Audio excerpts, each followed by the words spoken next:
그래서 피를 보충해 주려고 하는 미역국에 피를 흐트러뜨리는 넣어서 조리를 하게 되면 도열과 파열은 서로 상극이다. 안녕하세요. 한방내과 전문의 배한호입니다. 서초구에서 배한호 한의원을 7년째 하고 있습니다. 바다 해자에 채소 채자를 쓰는 건데 바다 속에 있는 수많은 해조류 중에서 대표적인 것에 이 명칭을 딱 붙인 거죠. 바다의 대표적 채소, 해채, 바로 미역입니다. 그래서 미역을 바다의 대표적인 채소다. 그래서 해채라고 예전부터 명명한 지가 벌써 최소 500년 이상 된 겁니다. 그만큼 우리한테 바닷속에 있는 그 물질 중에서 가장 필요한 것이다라고 딱 1타로 뽑은 거죠. 두 가지가 있는데요. 미역이 인류랑 오랫동안 반복된 건 방금 말씀드린 거에 힌트가 하나 있는데, 하나는 역사입니다. 신석기 시대 이전부터 먹어왔기 때문에 그만큼 우리랑 친밀감, 서로 간에 어떤 역할을 하는지가 충분히 검증이 되고 파악이 된 거고요. 두 번째, 이 미역의 성질이 순둥순둥합니다. 우리가 성격이 나쁜 사람, 성격이 까탈스러운 사람과 오래 함께 할 수는 없잖아요. 미역의 성격 자체가 순둥순둥합니다. 사실 우리가 이제 상대편과 맞추기 위해서 MBTI도 보고 체질도 보고 서로의 성격 차이를 보는 건데, 미역은 특별하게 성격이 없기 때문에 누구나 아무 때나 편하게 드셔도 탈이 날 게 없는 거죠. 그걸 전문적으로 한의학에서는, 특히 한의학의 기미론에서 순기, 순한 기운을 가지고 있다라고 표현을 하는 거죠. 그래서 오랫동안 먹어왔고 순기의 기운을 갖고 있기 때문에 남녀노소 누구나 곽광을 받는 겁니다. 인간이 똑똑하기 때문에 사람에게 필요가 없으면 벌써 몇 번 썼다가 1, 2년이면 퇴출이 됩니다. 기록상으로도 산모가 미역국을 먹어온 지가 최소 500년 이상 된 거거든요. 그렇게 꾸준히 지금까지 먹어왔던 건 실증적으로 효과가 없으면 그렇게 될 수가 없는 거죠. 그러면 왜 이 산모에게 이 미역국이 꼭 필요하고 우리가 먹어왔느냐? 영양소 중심으로 설명드리면 3대 영양소 때문입니다. 첫째는 출산하고 나면 제일 먼저 뭐가 부족해지겠죠? 많은 양의 하혈을 하기 때문에 철분이 부족합니다. 식물 중에서 인간에게 가장 많은 철분을 줄 수 있는 게 바로 미역이죠. 두 번째, 산모의 몸이 뼈마디가 그야말로 다 벌어졌다가 다시 맞춰주는 과정에서 칼슘이 상당히 많이 필요한데요. 이 미역에 칼슘이 다량으로 들어있습니다. 그리고 세 번째, 본인의 몸을 회복을 하기 위해서도, 육아를 하기 위해서도 인체의 신진대사, 일종의 인체의 어떤 군불 떼주는 역할의 그 미네랄이 필요한데, 그게 바로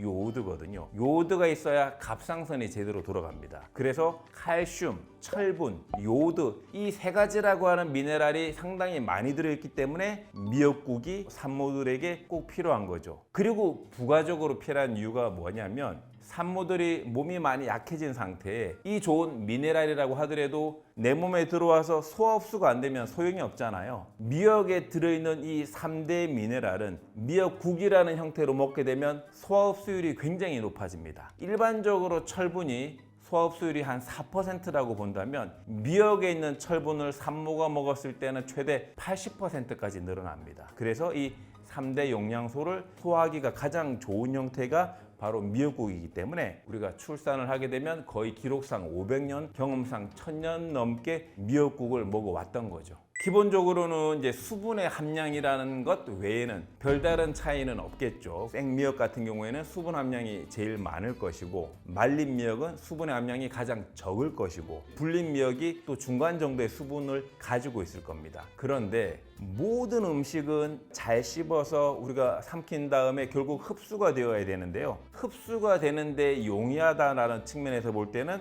생미역이 흡수가 제일 안 됩니다. 말 그대로 손이 안 가 있기 때문에 그대로 이제 방어하기 위해서 식이섬유질도 그대로 있고, 주변에 이제 알긴산도 스스로를 방어하고 있기 때문에 인체에 들어왔을 때 흡수율이 떨어지는 거죠. 여기에서 한번 말리게 되면 말리는 과정에서 세포복이 파괴가 되기 때문에 좀 더 소화 흡수가 용이한 형태로 한 번 더 바뀌는 겁니다. 이 말린 미역을 다시 물에 넣고 불리게 되면 세포벽이 한 번 더 파괴되겠죠. 그러면 조금 더 소화흡수라고 하는 측면에서는 더 도움이 되는 겁니다. 그래서 생미역, 말린 미역, 불린 미역의 순서대로 불린 미역이 소화흡수가 제일 잘 되고 생미역이 덜 된다, 이렇게 보시면 될 것 같고요. 또 한편으로는 소화가 잘 안 되는 분 입장에서 보게 되면은 또 마찬가지로 생미역이 소화가 제일 안 될 테고, 그리고 이제 말린 미역이고 그나마 불린 미역을 조리했을 때가 소화흡수가 가장 용이한 형태다, 이렇게 보시면 되겠습니다. 바닷속에 비슷한 깊이로 있죠. 근데 미역이 조금 얕은 바다에 있고 좀 곰피가 원래는 깊은 바다에 있는데 둘 다 이제 양식을 하기 때문에 비슷한 바다에 이제 있겠죠. 근데 육안으로 봤을 때 미역은 겉모습이 매끈매끈하지만 곰피 미역은 피부 표면이 곰보 자국 같다 그래서 울퉁불퉁하다 그래서 곰피 미역이거든요. 그래서 형태 자체가 조금 다르다, 이렇게 보시면 될 것 같고요. 곰피 미역은 먹어보게 되면 이 특징적으로 약간 쓴맛이 나게 됩니다. 그래서 기존의 미역처럼 끓이거나 이렇게 이제 국 형태로 먹기에는 조금 부담스럽기 때문에 좀 적은 양을 살짝 데치거나 삶아서 고추장에 찍어 먹는 용도로 국환해서 많이들 드시는 거죠.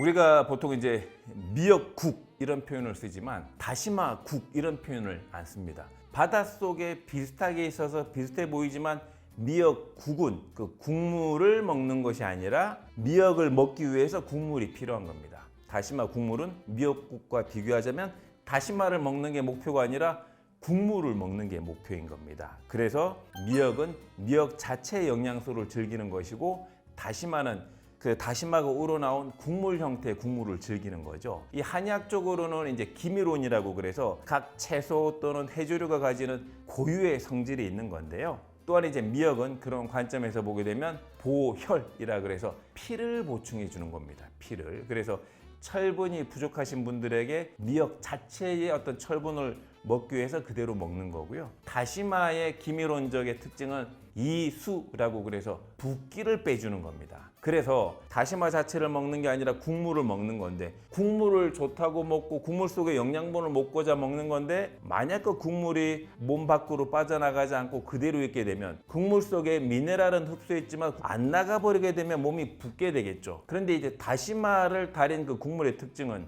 몸에 들어온 국물이 소변을 통해서 빨리 빠져나가도록 도와주게 됩니다. 그걸 이수작용이라고 하는 거죠. 다시 설명드리면 미역은 보혈의 작용, 다시마는 이수의 작용, 그리고 미역은 미역 자체를 드시는 것이고 다시마는 국물을 드시는 겁니다.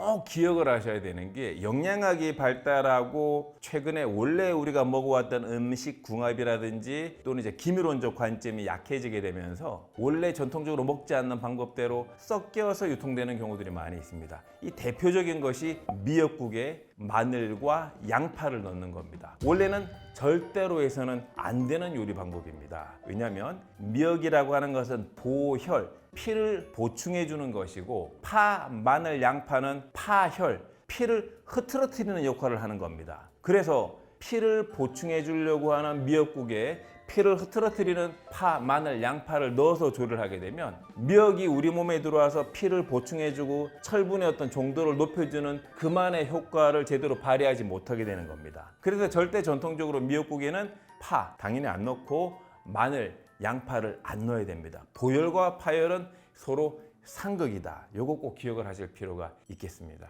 미역은 기본적으로 성질이 찹니다. 그래서 여름철에 더위에 찌들고 일사병이 있을 때 미역 자체를 생미역으로 먹었을 때는 소화력은 약간 떨어지지만 고유의 찬 성질을 이용해서 내 몸을 시원하게 해줄 수 있거든요. 이럴 때 미역과 좋은 궁합은 오이입니다. 오이도 성질이 차거든요. 그래서 찬 성질의 미역과 찬 성질의 오이가 만나서 미역 오이 냉국이 되게 되면 이틀에 한 번만 먹어도 여름철 더위를 날릴 수 있는 좋은 식품이 되는 거죠. 다만 앞에서 설명드린 것처럼 생미역이 소화흡수력이 떨어지기 때문에 소화흡수를 약간 돕기 위해서 냉국에다가 보통은 식초나 설탕을 조금 넣는 거죠. 여름철 이렇게 드시면 정말 좋은 궁합이 되겠습니다. 그리고 겨울철에는 미역 자체가 성질이 차기 때문에 속이 냉하신 분이거나 또 바깥쪽 날씨가 찰 때는 생미역으로 먹게 되면 소화를 방해하게 되고 소화흡수가 떨어지게 되고 오히려 몸이 차질 수가 있겠죠. 그래서 여름철 한더위 2주를 제외한 나머지는 미역을